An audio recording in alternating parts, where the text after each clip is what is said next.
Hello team. Hello, sir. Hello. Today we are starting a training session regarding filing of MCA annual return. As everybody knows, after filing audits, we are going to file ROC annual returns. So first, we should know what is ROC filing. तो ये जो annual return है, आपको पता ही है कि ये सभी पब्लिक और प्राइवेट लिमिटेड कंपनीज को फाइल करनी होती है विद इन 30 डेज और 60 डेज एजीएम के बाद। तो हमें जो इसमें आपको पता है कि हमें एओसी 4 के लिए 30 डेज मिलते हैं आफ्टर एजीएम, और एमजीटी 7 के लिए जो है वो हमें 60 डेज मिलते हैं आफ्टर एजीएम। तो ये दो फॉर्म्स हैं जो फाइल होते हैं एनुअल रिटर्न में। और इसके लिए हमें क्या करना होगा, हमें ये फॉर्म्स डाउनलोड करने होते हैं, जो कि आपको पता है कि इसके लिए हमें एमसी की साइट पे जाना होगा, और एमसी की साइट पे जाके एमसी सर्विसेज में जाके कंपनी फॉर्म डाउनलोड्स में आप ये फॉर्म्स डाउनलोड कर सकते हैं, जिसमें हमें सबसे पहले एओसी 4 जो है वो फॉर्म लेना है। और एओसी 4 जो है, इसमें हमें क्या डिटेल्स देनी होती है, तो इसमें मैं ये कहूँगा कि जो एओसी 4 है ये बेसिकली कंपनी के फाइनेंशियल स्टेटमेंट्स के रिगार्डिंग है, जिसमें हमें कंपनी के फाइनेंशियल स्टेटमेंट्स की इंफॉर्मेशन देनी है, यानी कि कंपनी के बैलेंस शीट एंड पी&एल के रिगार्डिंग। और उसके बाद हमें ये देखना होता है कि एओसी 4 अगर हम तैयार करें तो हमें क्या क्या इंफॉर्मेशन रिक्वायर्ड होगी। एओसी 4 तैयार करने से पहले हमारे पास क्या क्या चीज़ें होनी चाहिए। तो एक तो हमारे पास बैलेंस शीट होनी चाहिए विद नोट्स। बैलेंस शीट हमें जो चाहिए वो साइंड बैलेंस शीट चाहिए। सिमिलरली जो प्रॉफिट एंड लॉस स्टेटमेंट है वो हमारे पास होनी चाहिए signed with all notes. Cash flow statement होना चाहिए इफ एप्लीकेबल। उसके अलावा statement of change in equity अगर है तो वो होना चाहिए। हमें ऑडिटर रिपोर्ट चाहिए, हमें बोर्ड रिपोर्ट चाहिए विद एमजीटी 9, और अगर हमारे ऊपर सीएसआर एप्लीकेबल है तो हमें सीएसआर की रिपोर्ट चाहिए होगी। और उसके अलावा जो है, जो भी अगर हमारी कोई सब्सिडरीज हैं तो हमें उसकी स्टेटमेंट चाहिए होगी। उसके बाद जो है हम अपना एओसी 4 जो फॉर्म है वो भर सकते हैं। एओसी 4 फॉर्म जो है वो बेसिकली क्या क्या है उसमें, ये हम एक बार इसको थोड़ा फास्ट ट्रैक पे देख लेते हैं। मैं इसको एओसी 4 फॉर्म आपके लिए ओपन कर लेता हूँ।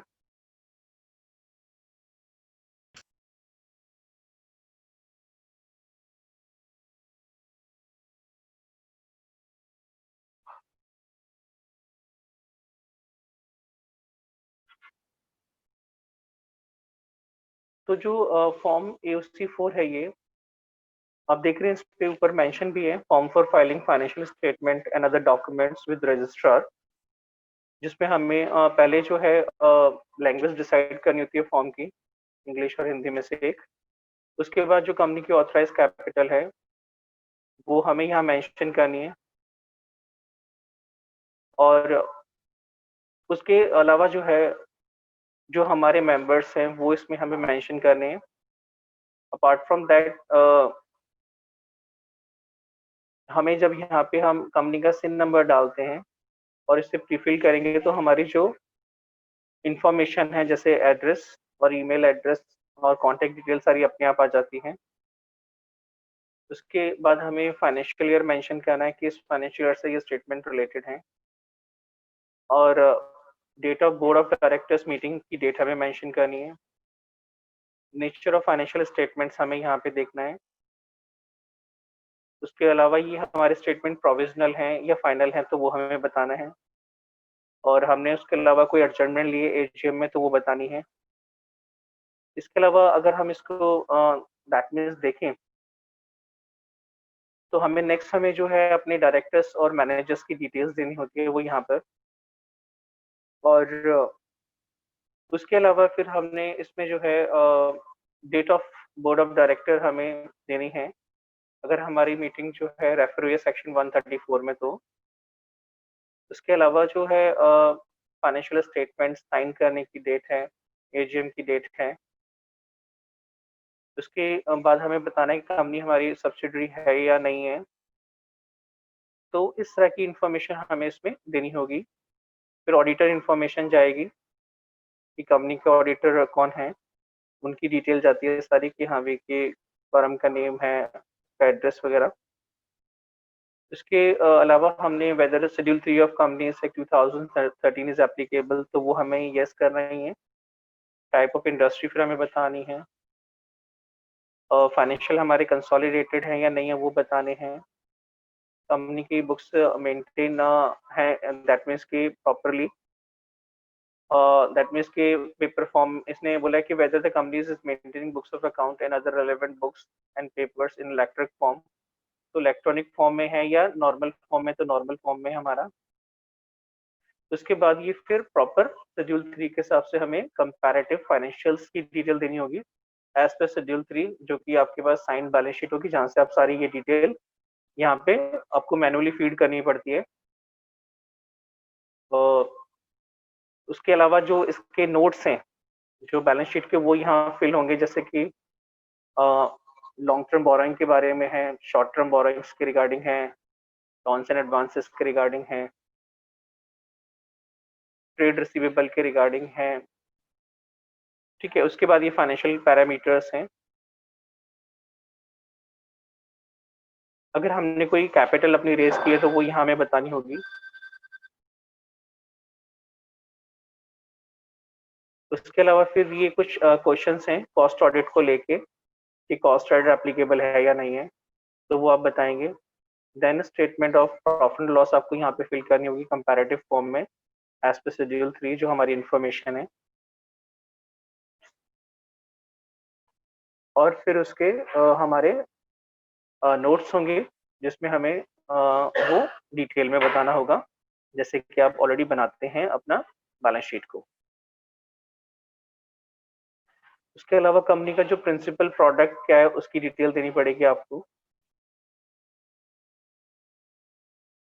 उसके बाद बताना होगा कि हाँ भाई कंपनी की सीएसआर एप्लीकेबल है या नहीं है, तो उसकी डिटेल है। उसके अलावा जो है हमें डिस्क्लोजर देना होगा रिलेटेड पार्टी ट्रांजैक्शन का अगर है हमारा तो। उसके बाद हमें कारों के बारे में डिटेल देनी होगी अगर हमारे ऊपर एप्लीकेबल है तो। उसके बाद ये मिसलेनियस है।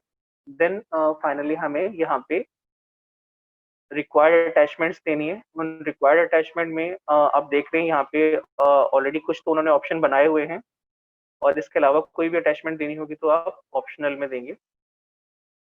जैसे पहला तो पॉइंट है जो मैंडेटरी है, ये उसमें कोई चॉइस ही नहीं है। आप ये देखते हैं स्टार भी बना हुआ है जो कि बताता है कि मैंडेटरी है, यानी फाइनेंशियल स्टेटमेंट यानी कि पी&एल बैलेंस शीट हमें यहाँ देनी है with all notes and schedule जो कि साइंड होने चाहिए। उसके अलावा आप देख रहे हैं अगर सीएसआर है तो उसके रिगार्डिंग रिपोर्ट देनी होगी। ठीक है ना, तो दैट मीन्स अगर सेक्रेटरियल ऑडिट एप्लीकेबल तो वो रिपोर्ट देनी पड़ेगी। डायरेक्टर रिपोर्ट तो सभी में देनी ही होती है तो वो देंगे आप। ठीक है, तो कोई ऑप्शनल अटैचमेंट होगी तो वो देंगे। तो ये है AOC 4। बाकी हम AOC 4 से आगे बढ़ते हैं अपनी प्रेजेंटेशन पर।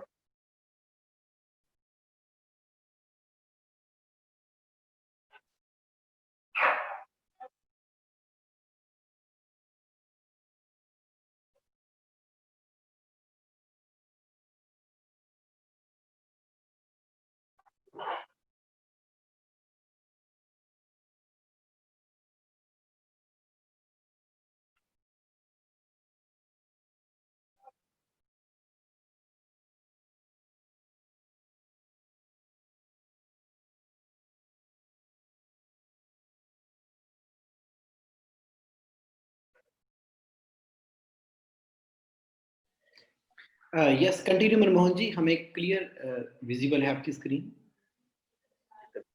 उसके बाद नेक्स्ट जो फॉर्म हमें फाइल करना है वो हमें MGT7 फाइल करना है, जो कि एनुअल रिटर्न के रिगार्डिंग है।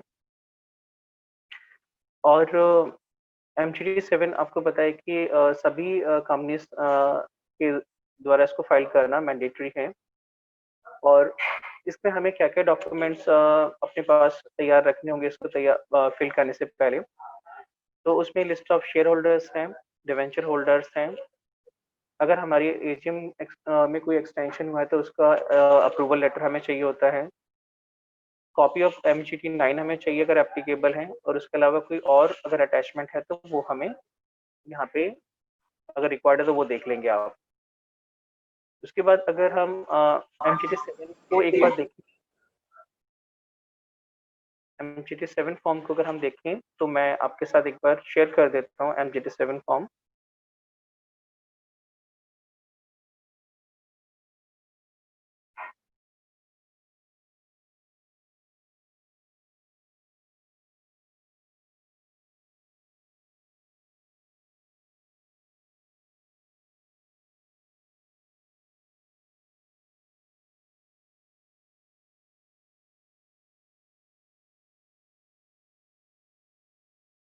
तो MGT7 फॉर्म आप देख पा रहे हैं, ये इसमें भी वही ऑप्शन है, लैंग्वेज सिलेक्ट करते हुए आप इसमें सिन नंबर डालेंगे कंपनी का और फिल करेंगे डिटेल्स को, जिसमें ये डिटेल्स आ जाती है, एड्रेस और ईमेल एड्रेस। उसके बाद कॉन्टैक्ट नंबर हमें खुद ही डालना होता है, क्योंकि that is one of the mandatory field. Date of incorporation हम बताएंगे। उसके बाद जो हमें बताना होगा कि हमारी कंपनी टाइप ऑफ कंपनी क्या है, प्राइवेट कंपनी है या पब्लिक कंपनी है, तो वो बताना होगा कि हम प्राइवेट कंपनी है। कैटेगरी ऑफ कंपनी क्या है, लिमिटेड बाय शेयर्स है। सब कैटेगरी क्या है कि नॉन गवर्नमेंट कंपनी है। उसके बाद हमें बताना पड़ेगा whether company is having a share capital, yes, और whether shares are listed on recognised stock exchange हमें बताना होगा। तो इस पर्टिकुलर कंपनी जिसका एग्जांपल हमने लिया हुआ है यहाँ पे, ओरिएंटल वुड वर्क, ये नहीं है तो हमने इसको नो कराया। उसके बाद फिर फाइनेंशियल ईयर हमें यहाँ बताना है, डेट ऑफ एजीएम बतानी है हमें, ड्यू डेट क्या और एक्चुअल डेट क्या है, और कोई हमने एक्सटेंशन लिया है एजीएम में तो नहीं। उसके बाद जो है नंबर ऑफ बिजनेस एक्टिविटीज हमारी कितनी है, तो वन ही है, जिसमें हम देख रहे हैं मैन्युफैक्चरिंग एंड वुड प्रोडक्ट्स, जिसमें फर्नीचर एंड पेपर प्रोडक्ट्स हैं। और उसमें हमारी टर्नओवर जो है वो 100% इसी वाली एक्टिविटी में है। अगर हम मोर देन वन एक्टिविटी में डील करें तो हमें यहाँ पे स्पेसिफाई करना होगा, एंड देन उसकी टर्नओवर की परसेंटेज को भी बताना होगा। उसके बाद जो है हमें बताना होगा अगर हमारी कोई सब्सिडरी होल्डिंग है, सब्सिडरी कंपनीज है, उसकी हमें डिटेल्स देनी पड़ेगी। तो इस केस में इनकी कोई होल्डिंग है, सब्सिडरी कंपनी नहीं है, तो हमने कोई डिटेल नहीं दी। अगर है तो आपको ये देनी पड़ेगी। उसके बाद हमारी जो शेयर कैपिटल है वो हमें बतानी होगी, जिसमें टोटल नंबर ऑफ शेयर्स हमने बताया पहले, and total amount of equity shares हमने बताया। दैट मीन्स कि जो पहले नंबर ऑफ शेयर्स में बताया, देन अमाउंट में बताया उसको। उसके बाद जो है नंबर ऑफ क्लासेस है कि किस, ये जो शेयर्स हैं ये बेसिकली उसमें ये शेयर्स किस तरह के हैं, तो ये हमें बताया कि हाँ ये इक्विटी शेयर्स हैं सारे हमारे, यानी कि हमारे प्रेफरेंस शेयर्स नहीं है, इक्विटी शेयर्स हैं सारे हमारे। ये अगर प्रेफरेंस होंगे तो नीचे नेक्स्ट विंडो आ रही है, उसमें प्रेफरेंस शेयर हमें मेंशन करने होंगे। तो यहाँ हमने बताया कि हाँ भी हमारी इसमें हमें आप देखेंगे तो ऑथराइज कैपिटल भी बतानी है हमें, और हमें उसके अलावा जो है ऑथराइज कैपिटल के बाद हमें issued, subscribe and paid up capital भी बतानी है। तो आपको पता ही है कि ऑथराइज कैपिटल क्या होती है, इशूड कैपिटल क्या होती है, सब्सक्राइब कैपिटल क्या होती है और पेड अप कैपिटल क्या होती है। तो वो इसमें आप फिल कर देंगे। उसके बाद प्रेफरेंस शेयर कैपिटल में हमें सेम इसी तरह से डिटेल देनी है, authorise, issued, subscribe and paid up. And ये डिटेल देंगे। उसके बाद अगर आप आगे देखेंगे तो फिर हमें एक बार यहाँ फिर से उसने कहा कि हमें ब्रेकअप बताओ सारी कैपिटल का। ब्रेकअप का मतलब ये है कि वो जानना चाहता है कि बिगनिंग ऑफ द ईयर में क्या कैपिटल थी, उसके बाद इंक्रीज अगर ड्यूरिंग द ईयर हुआ है तो वो हमें बताना होगा। तो दैट मीन्स कि ये हमें बताना है कि बिगनिंग में क्या है और इंक्रीज क्या है हमारा। अगर जैसे इस कंपनी में अगर मैं बात करूं तो हमारे बिगनिंग में यही कैपिटल थी जिसमें 11,200 शेयर्स थे ऑफ द वैल्यू 1,12,000, और ड्यूरिंग द ईयर कोई इंक्रीज नहीं हुआ तो ये सारा 0 है। ठीक है, और डिक्रीज की तो कोई पॉसिबिलिटी होती नहीं, आपको पता है रेयर केसेस में ही होती है वो। अगर company buy back of share करती है या शेयर फॉरफिट करती है तो वो जनरली इस तरह की सिचुएशन पब्लिक लिमिटेड कंपनीज में इनकर्ड होती है। तो यहाँ तो रेयरली प्राइवेट लिमिटेड में इस तरह की सिचुएशन नहीं आती, तो ये हमारे end of the year shares आ जाते हैं। सिमिलरली जो अभी हमने इक्विटी शेयर्स में बताया वैसे ही प्रेफरेंस शेयर में हमें पूरा बताना होगा, that means during the year जो भी इंक्रीज और डिक्रीज हुए। उसके अलावा जो है that means detail of stock split. अगर हमारा स्टॉक का मतलब यहाँ पे शेयर से है, तो अगर हमारा कुछ है इस तरह का तो हमें बताना होगा अगर हमने कुछ किया है स्प्लिट तो।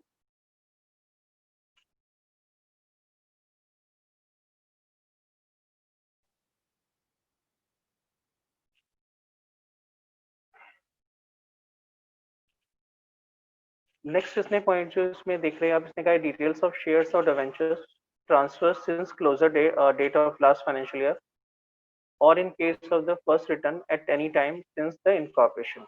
तो अगर ऐसा है तो वो हमें यहाँ पे इंडिकेट करना पड़ेगा उसको। दैट मीन्स हमें सारा बताना होगा अगर कोई भी शेयर्स हमारे ट्रांसफर हो रहे हैं तो ट्रांसफरर और ट्रांसफरी की डिटेल हमें यहाँ पे सबमिट करनी होती है कि किसने शेयर्स किस ट्रांसफर से किस ट्रांसफरी के पास गए हैं।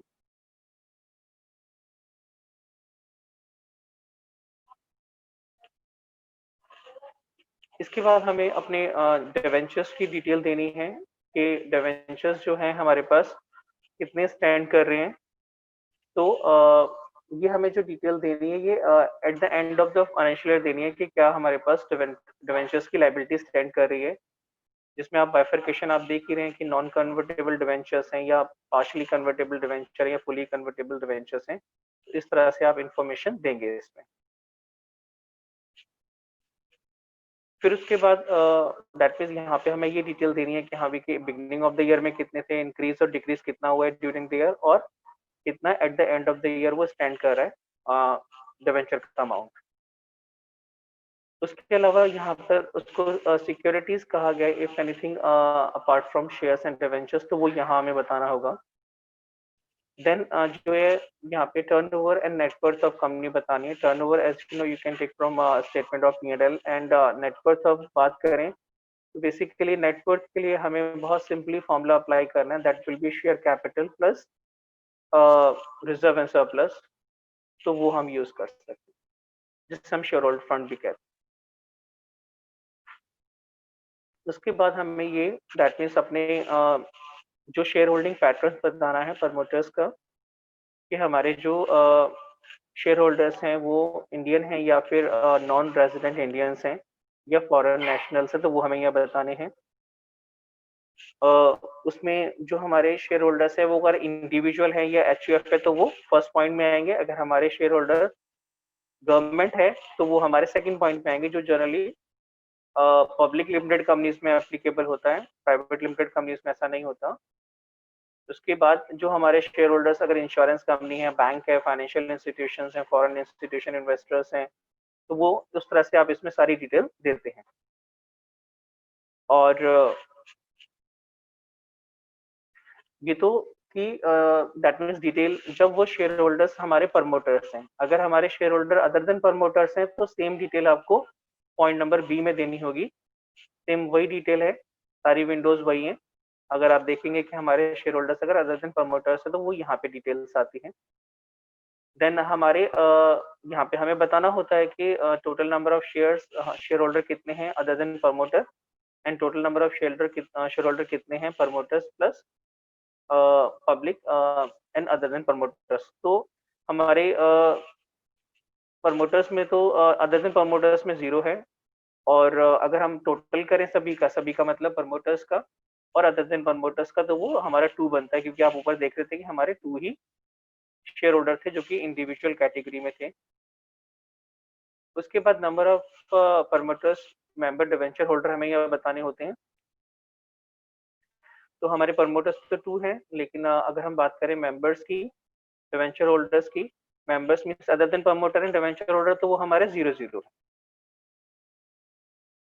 उसके बाद हमें डिटेल देनी होती है हमारे डायरेक्टर्स और की मैनेजरल पर्सनल्स की, तो वो हम यहाँ पे देते हैं कि प्रमोटर्स, दैट मींस इसमें आप देख रहे होंगे सारा number of directors in the beginning of the year कितने, number of directors at the end of the year कितने हैं, उसमें एग्जीक्यूटिव कितने हैं, नॉन एग्जीक्यूटिव कितने हैं, and percentage of share held by the directors कितना है, वो हमें यहाँ पे हमने बता दिया है।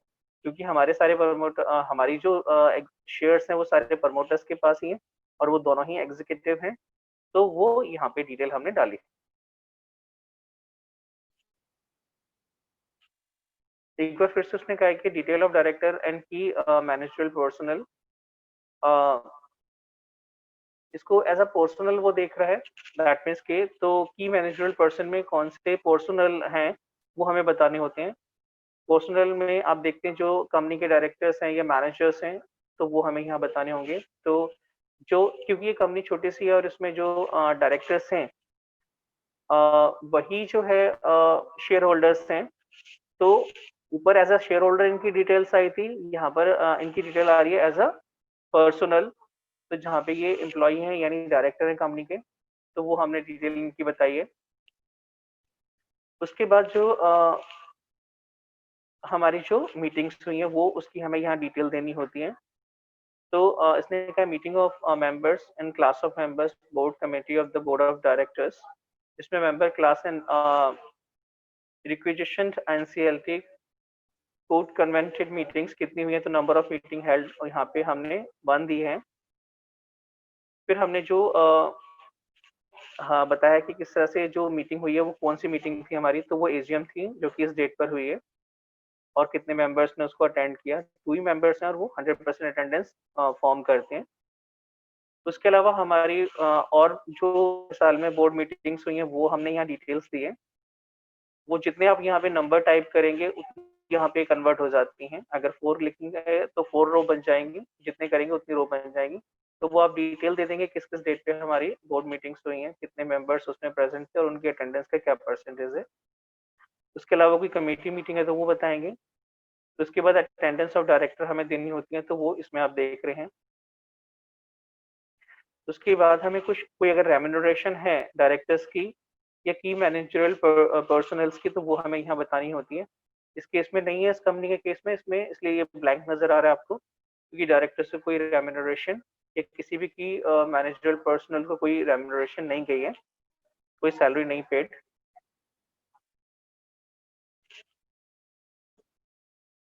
उसके बाद जो है आप देख रहे हैं कि matter related to certification of compliances and disclosure. अब जो है ये कंप्लायंसेस और उससे रिलेटेड डिस्क्लोजर्स को लेके पॉइंट है। तो जैसे पहला पॉइंट है whether the company has made compliances and disclosures in respect of applicable provisions of companies act 2013। तो यस, हमने वो सारी चीजें कंप्लायंसेस पूरे किए हैं और रिक्वायर्ड डिस्क्लोजर्स को पूरा करा है। देन पेनल्टीज एंड पनिशमेंट्स है, तो ऐसा इस कंपनी के ऊपर कोई पेनल्टीज पनिशमेंट नहीं थी। Then whether the compliance, whether complete list of shareholder debenture holder has been enclosed, तो yes हमने enclose की है। उसके बाद compliance of subsection 2 और subsection of section 92 in case of listed companies, तो वो हमारे केस में applicable नहीं है, इसलिए ये छोड़ा हुआ है।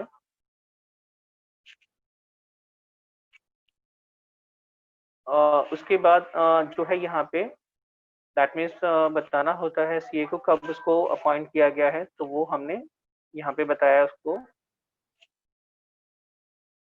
उसके बाद ये फॉर्म कंप्लीट हो जाता है जिसमें फिर हमने रिक्वायर्ड अटैचमेंट्स देनी है। और रिक्वायर्ड अटैचमेंट्स बेसिकली मैंने कहा आपको कि इसमें एक तो लिस्ट ऑफ शेयर होल्डर्स हैं, डिवेंचर होल्डर हैं, और यही मेन रिक्वायरमेंट है। उसके अलावा तो अगर कोई एक्सटेंशन ऑफ एजीएम हुआ है या एमजीटी 8 लगाना या कोई और अटैचमेंट है तो वो हमें देनी होगी। तो इस तरह से ये फॉर्म एमजीटी 7 कंप्लीट हो जाता है, जो कि बहुत सिंपल है।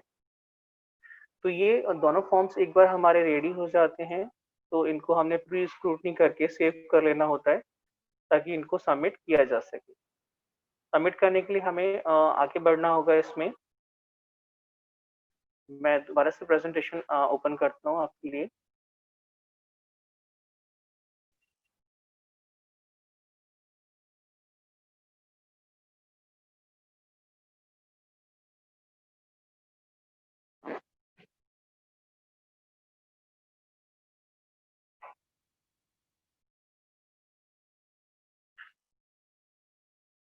सबमिट करने के लिए आप देखेंगे कि हमें एमसी की साइट पे जाना होगा और उसके बाद हमें अपना यूज़र जो नेम है हमारा और पासवर्ड है वो डालना होगा, जो कि हमने यूज़र नेम और पासवर्ड वहाँ पे अपना रजिस्टर्ड किया हुआ है एमसीए के पोर्टल पे रिटर्न्स को फाइल करने के लिए, तो वो हमें लेना होगा। तो वो हम डिटेल खोल जैसे ही यहाँ पे डालेंगे यूज़र नेम और पासवर्ड की डिटेल, तो हमारे सामने कुछ इस तरह की विंडो ओपन होगी जब हम एमसी सर्विसेज में जाएँगे तो। तो हमें ये यूज़र आईडी और पासवर्ड डाल के आगे जाना है और उसके बाद दोबारा से एमसी सर्विसेज में जाना है। तो उसमें हमारे सामने ये विंडो ओपन हो जाती है, जिसमें हमें अपलोड फॉर्म पे जाना है। जैसे अपलोड फॉर्म क्लिक करेंगे तो ये सामने सिचुएशन आएगी आपके, जिसमें हमें बताना होगा कि ये नॉर्मल फॉर्म है या फिर अपडेटेड फॉर्म है या रीसबमिशन है, तो वो हमें यहाँ पर सिलेक्ट करना होता है। उसके बाद अपना फॉर्म अपलोड करना होता है और फॉर्म अपलोड करके फिर जो है आप अपनी फीस पे कर देते हैं, जो कि इस कैटेगरी में होती है, जो ऑलरेडी फॉर्म भी आपको बताएगा। तो उसके बाद ये हमारी प्रेजेंटेशन इसके साथ कंप्लीट हो जाती है। Thank you very much, Parmohan ji, for such a detailed, comprehensive and useful information, जो बड़ी स्पेसिफिक थी और आपने सिस्टमेटिक तरीके से पूरा कवर किया। तो आई एम श्योर बाकी सबके लिए भी ये काफ़ी यूजफुल रही है और अब हम इसको यूटिलाइज करेंगे और अपनी एमसी एनुअल रिटर्न फाइल करेंगे। Thank you very much Manmohan ji for your wonderful presentation. Most welcome sir.